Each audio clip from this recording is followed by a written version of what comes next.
Hi, welcome back. On this episode, we're going to mount a new GPS on my motorbike here. We're going to mount the Garmin Zumo 396 LMT-S model. Bought it on Amazon. It's about 400 bucks.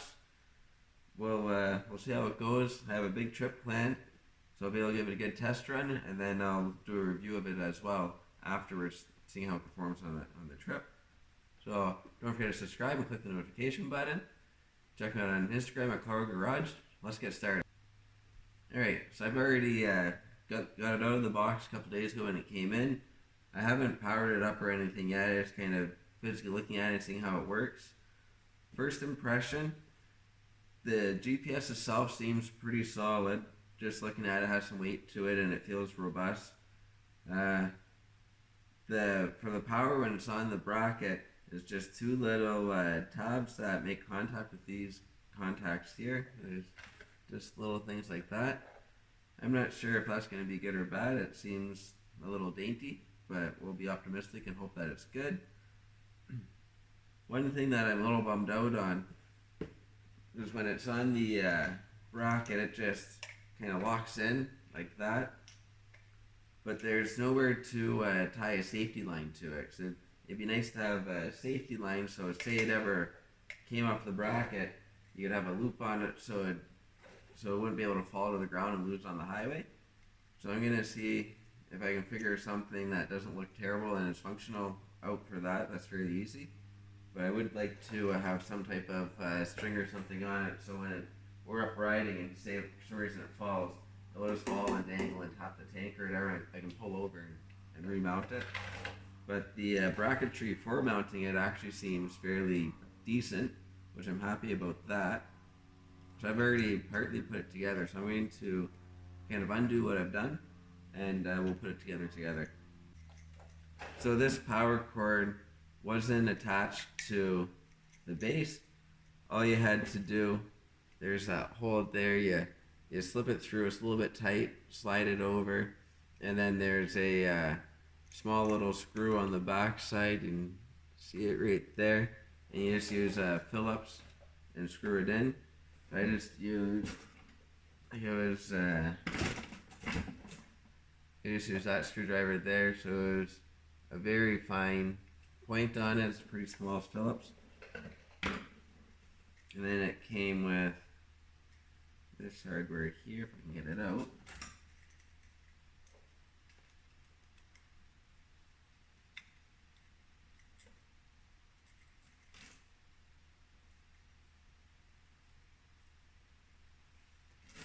It came with four of these guys with a washer, a little tiny lock nut, and then there's a little metal piece that slips in from the back side like a sleeve.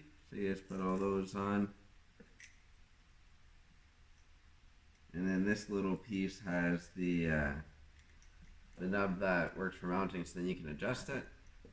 So we're gonna go around, we're gonna tighten all those up. I'm just using a number 2 Phillips for the inside, and then a 7mm wrench. One thing that I'm kind of disappointed on with this product as well, it all kind of falls back to the power stuff and the not being able to having a loop so you can tie a string to it so you can make sure you don't lose it. But so this is the power cord they give you, which will be plenty long enough to go underneath the tank into your battery. But one thing I don't like about it, the way it mounts on this bracket, it'd be a real pain to unmount it off the bracket. Because like I'm not always traveling, and it's kind of going to be a bit of an eyesore on the handlebars all the time. But I'll probably get used to it, or I'll end up just taking it off and using it only when I need it, which is probably more likely. But they don't give you a nice disconnect for your cord to unplug it and then just tuck it in. Got to like take it off the whole bracket, and it's kind of a pain and deal with that little tiny Phillips, which isn't the best. And the other thing that I'm really disappointed about, there's two different ways they could have done it, which would have been nice. So they have the little rectifier there to control it. So it's just a 1.5 amp max out. So what they have is they want you to connect it directly to the battery, and in the instructions it shows an inline fuse, but they don't supply an inline fuse, so I had to go to Canadian Tire. So you can also go to like Walmart or any parts store, and I bought an inline fuse here. So I'll show you how to solder and then connect, because you gotta have a fuse on the battery, because if this ever shorted out, your whole bike could burn up. So it has to be fused, and they really should have supplied that. They should have already had it connected in line, where you just had to put your crimp end on and then put it underneath your battery. So they kind of dropped the ball on that, I feel, and without having the quick disconnect. And like they also could have gave you a smaller cord room, the same cord, but they could have gave you a plug-in cigarette option.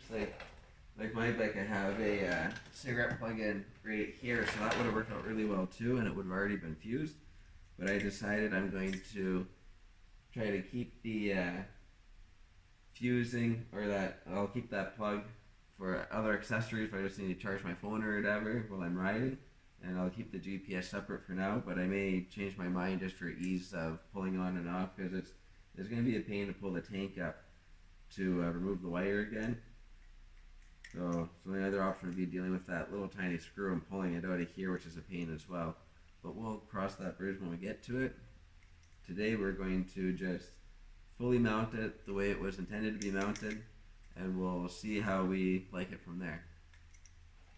So we're going to go ahead and start tying these up to make this bracket tight. So just hold a wrench on the back side and tighten these Phillips screws up. Alright, so now we got that firmly mounted. So we have our base for the GPS, and then our little bracket with the nub that attaches on. So we're good up to there.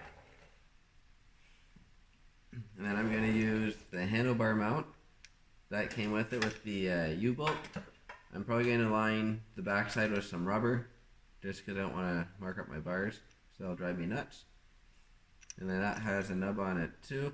This bracket can also be used in place of your bracket for like your master cylinder for your brake. It should fit on there. I'm not going to do that though. I'm going to keep it separate. And then it comes with this little coupler. So one ball goes on each side. So there's an arrow pointing up for the top side. So the top side will be the GPS. The bottom side will be the handlebar mount, and then you just kind of snug it up, and that's what holds everything, so you can kind of adjust wherever you want, snug it, and then things should stay where you want. So my intent is to have it mounted up in this area, like so, something like that, have it tucked in as far as possible. My old GPS, I had a nice bracket made up, and I had it sitting right up there. It's a nice heads-up display straight in front of me. It was really awesome. This one, the way the power goes on, it doesn't give me the option to do that, unfortunately. I gotta use their bracket. I can't just make my own and still have the power on it, which is kind of a bummer. So we're gonna try mounting it so the GPS will be something like that. It'll still be heads up, but it'll be a little off to one side, unfortunately. I'm going to put it towards the left side of the bike.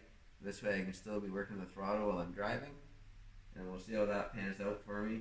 So I figure I'll be in motion more than at a red light holding the clutch and trying to play with it. I figure I'll be on the road having fun, and if I have to make any adjustments or hit anything, I'll most likely be one hand on the throttle and using my left hand to navigate the GPS if I need to. Or better is to pull over so you're not distracted while driving or anything. But if you ever have to hit anything or select anything, it'd be easier to do with your left hand and take your hand off the throttle and lose speed and all that kind of stuff. So the next step I'm going to do, I'm going to get this mounted on the handlebar where I think I want it. And the reason I'm going to do that before running the wire, I want to have it where I think I need it, and then leave some extra slack in the wire, and then run it over This way, I'd hate to run the wire, get everything closed up, and then go to mount it, and it ends up being a little too short. So I'd rather get that done first. All right. So I got a little piece of rubber from like an old inner tube, and here's the bar mount. So I'm going to line the backside with a piece of rubber, and I'm going to cut it right around where the threads begin, because that part won't be touching the bike at all, but the backside of here will be touching. I don't want to mark up my handlebars. It doesn't come with rubber. I'm just doing this because there's a good chance I'll be taking it back off, and I don't want to have any scuffs or marks on my bars. I'm a little bit picky about that. So I'm just going to measure it up and then cut it. You can use scissors. I'm just going to use my tin snips because they work pretty good actually. Perfect.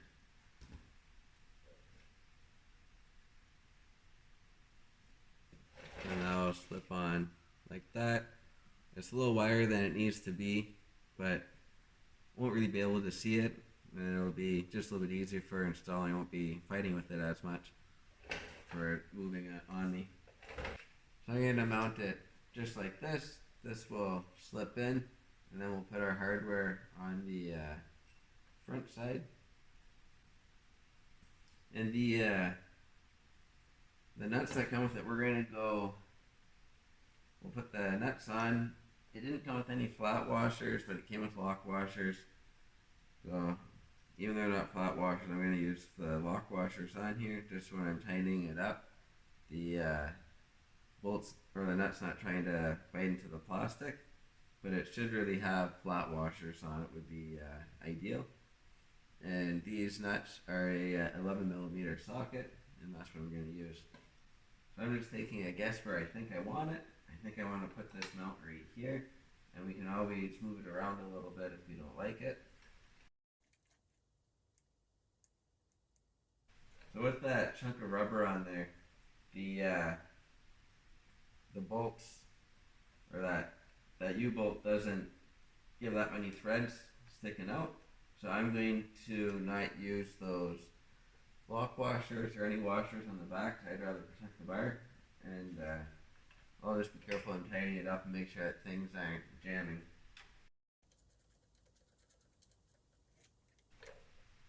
So I got that snug, and now I can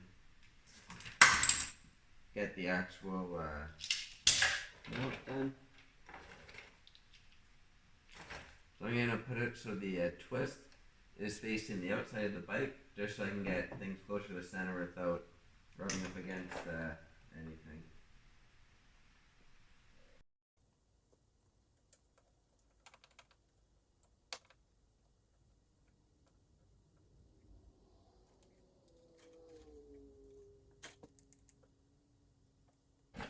So I'm going to slip the GPS on just to get a good visual for how it looks. So the way it slips on, there's a groove right up here, and then the clips slip into here, and there's this little button there on the bottom that pulls those teeth in to release it. So we just go the sole side to the teeth side and just roll it in like so.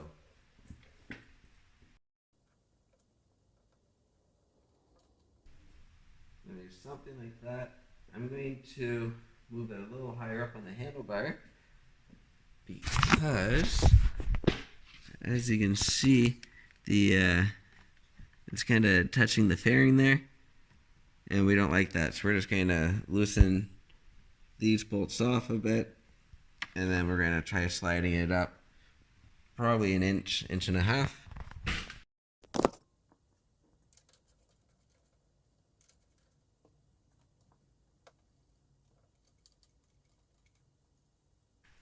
So I got it loosely into place. I can still adjust it. I just want to sit on the bike and just see how it seems placement wise before I continue on.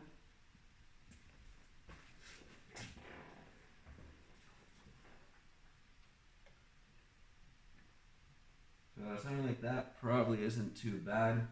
So I'm looking ahead, I look down, it's right there. I can glance at it fairly easily. So we're going to try somewhere in this location.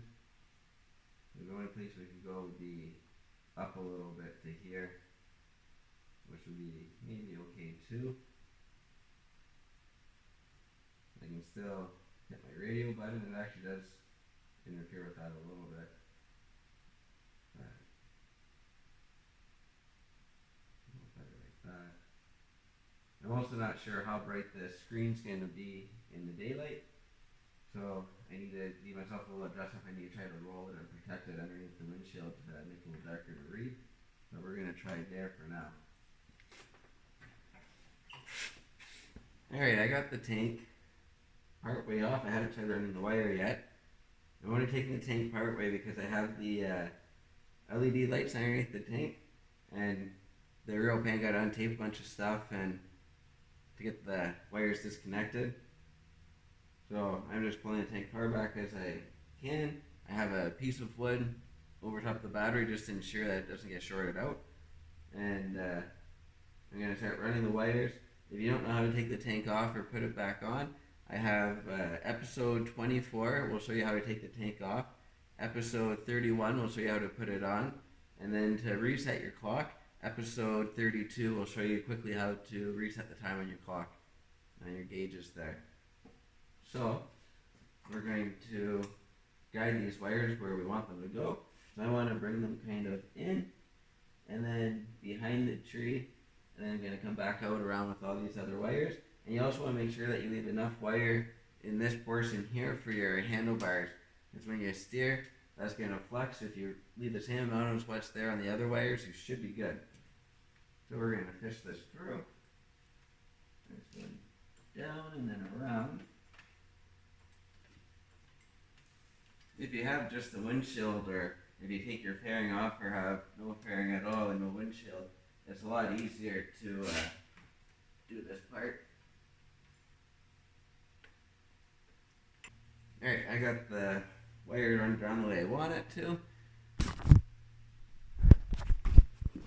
And then here's a factory clip. I'm going to open that clip up. You just take your screwdriver and pop it open. And then same with the factory zip tie. There. So you just pull up on that and then it will open up. So I'll get from here done. I should be able to get the other one. And then I'll try moving the tank forward. And then hopefully being able to get the back half done. Alright, we got our wires underneath the tank. I tucked that little box in between these wires. I fit the seat on. I made sure there's still clearance for everything, and it's good.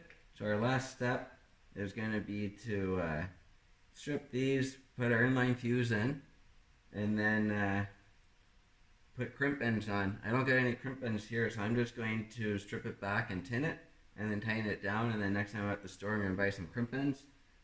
Because the only ones I can find here are these guys here, and the yellows are too big for this wire.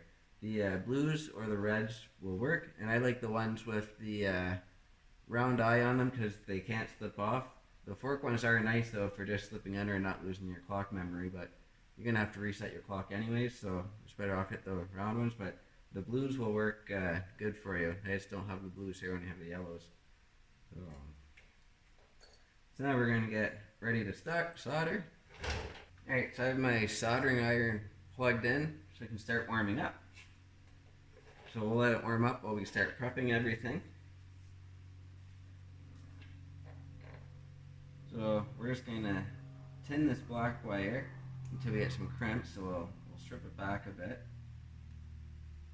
And as you can see at the factory, they already did a little bit of tinning on it. All tinning is just heating it up enough to put some solder on it to make it stiffer, and then the strands don't all move. I'm just trying to gauge how much I think I need. I'm going to strip a little bit more. And that'll be good for that. And then the red, or our hot wire, which this will go to the positive on the battery. We're going to strip this back.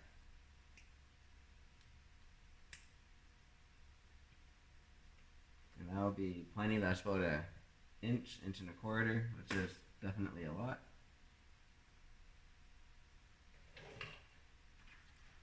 And then we're going to grab our inline fuse.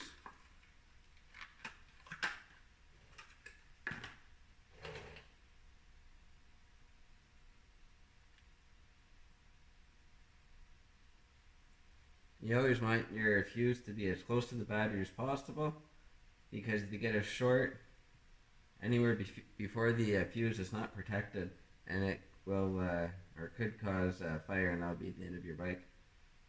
So you always want your fuse to be as close to the power source as possible. And the heat shrink I have kicking around here is a little bit big, but we're going to use it. It's better than nothing.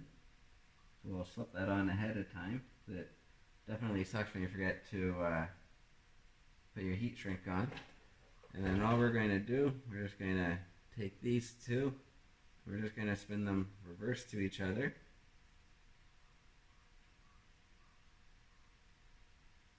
Like so. So then even without it being soldered, you should be able to pull, and it shouldn't want to slip or slide or anything. We're going to put a little bit of flux, but we're going to solder as well, because that helps to keep everything clean. I'm just going to put a little bit on my pinky here, because it's clean, and put it on.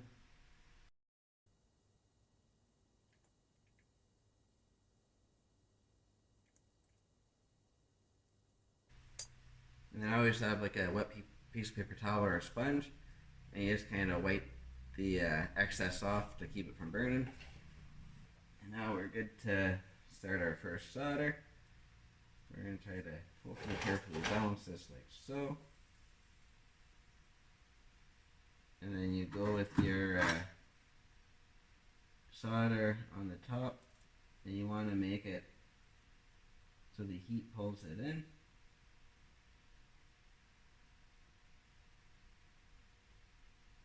If you're going to do a lot of soldering, you want to make sure you're in a well-ventilated area. It's not the best thing to breathe in. But if you're soldering once in a blue moon, just try to be conscious of it, and you should be okay. And now we'll just try to tend these guys here. Just going to try to let it sit and do its thing. And there's that. So now we're going to unplug our solder gun.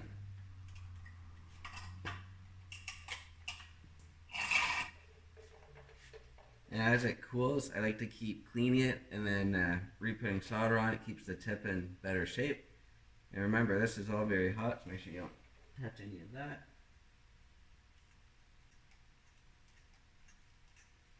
Yeah, so I just get a little wipe down, and then I just keep tinning it there, just keep it in good shape. Now we're going to slide our heat shrink over, and we're going to try to keep it centered with where the splice is. Alright, I'm going to use a lighter to heat the heat shrink up. So you want to do quick movements, you don't want to hold it and burn it. You shouldn't really use open flame on it, because if you hold in one spot, it will ruin the integrity of it. Just quick movements.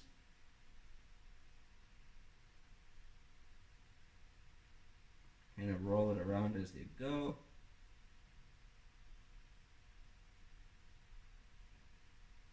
And as you can see, it's starting to shrink down. Alright, so we got our soldering all done. Everything's tinned, so it won't move on us when we try to tighten it down, which is good. And then next time I go to the store, I will buy some fittings and crimp them on to be a little bit better.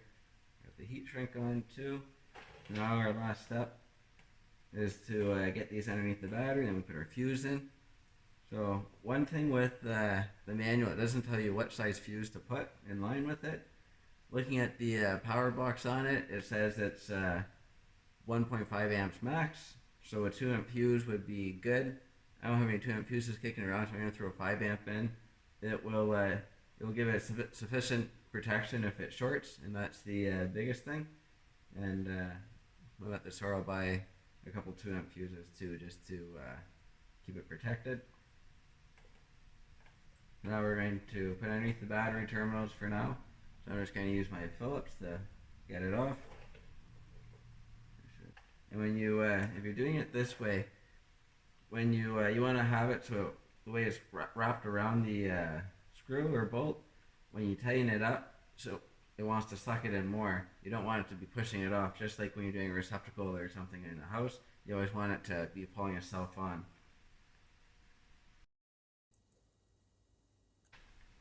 You gotta be careful with the positive. If you hit anything on the bike, it will short out and spark. Alright, now the last thing to do is just pull this protective cover off the screen, and then we can put our fuse in, and it should all come to life. Alright, so I'm going to end this video here. Thanks for watching.